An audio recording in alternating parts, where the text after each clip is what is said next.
The year is 1953. The US purchases this from Bell Labs, the first commercial silicon solar cell. But these first solar cells are not exactly efficient. If you were to put them on your roof and try to generate electricity, it would cost you about $300,000 a month. Fast forward 70 years, and that cost has come down. Way down.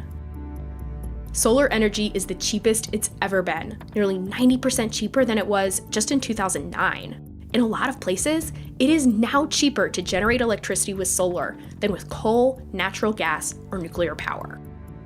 This is an unqualified success story, and if we can take the right lessons from it, this story can help us create and deploy all the other technology we will need to keep our planet livable. They just became cheap so quickly. It's really an amazing breakthrough that is going to come to define the 21st century. So how did solar energy go from prohibitively expensive to cheaper than fossil fuels? We're in an energy crisis now. In the 1970s with the oil crisis, there was a really big push on research and development for alternative energy. Today, in directly harnessing the power of the sun, we're taking the energy that God gave us and using it to replace our dwindling supplies of fossil fuels.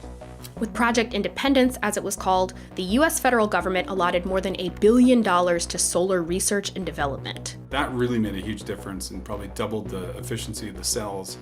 There was a guy named Paul Maycock who came from Texas Instruments. Oh, like the calculators? Yeah, working on calculators. And he found for calculators, the more they built, the cheaper the calculators got. And he said, same thing for solar. If we build more, the cost will come down. But before the US could really test Maycock's idea, President Reagan canceled Project Independence.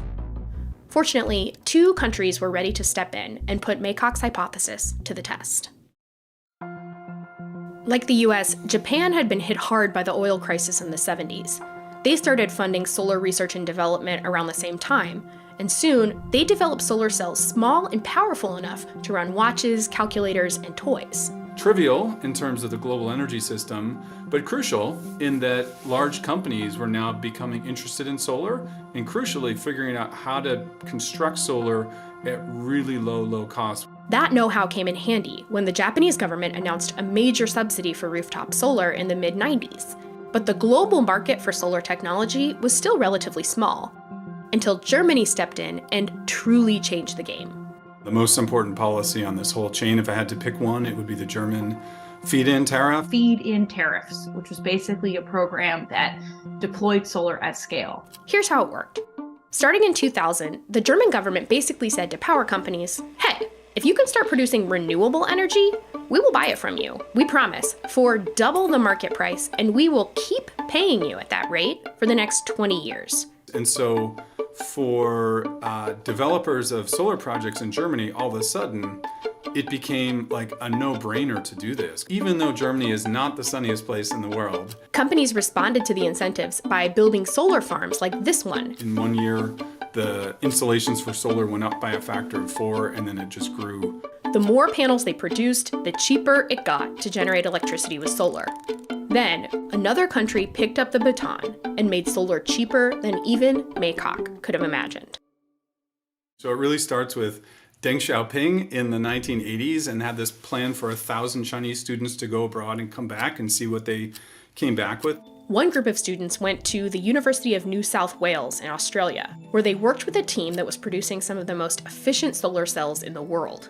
After a few years, one of those students went back to China and opened up the country's first commercial solar manufacturer, Suntech, in 2002. With that new German law in place, the company had so much success selling solar panels to Germany, Suntech's success attracted competitors, which helped drive down prices, in part because all of this demand inspired Chinese manufacturers to produce at an unprecedented scale. Policymakers around the world noticed the falling prices and wrote laws to create new markets in their countries, including the United States. The United States passed an important law. It's called the Energy Policy Act of 2005. And buried deep within that law was an investment tax credit. Sounds kind of boring, but it turns out it was absolutely critical to deploying solar, because what it said was that if you put out a new solar project, you can get 30% of those costs back through a tax credit. This sparked a phenomenon called solar leasing, where companies would look for places to put solar so that they could reduce the amount they owed the federal government in taxes. Other policies helped create markets for solar modules in Spain, Italy, and crucially, in China. The Chinese devised their own subsidy program that was modeled on the German one, where you get a guaranteed price. By 2011, China was not only the biggest producer of solar, but the biggest producer of solar electricity. In the course of a single lifetime, solar energy has transformed from a niche technology to the cheapest way to bring clean, reliable power to billions of people around the world. But the markets that brought us these lower prices didn't just magically appear by some invisible hand. Political leaders in countries all over the world created these markets, then subsidized them for decades to the tune of billions of dollars. By investing that money, you got the solar to come down in cost to the point where you don't need to subsidize it anymore. We're doing that on purpose with things like batteries and electric vehicles. We're doing that with things like heat pumps. Solar provided us with a playbook for how to do that for other technologies.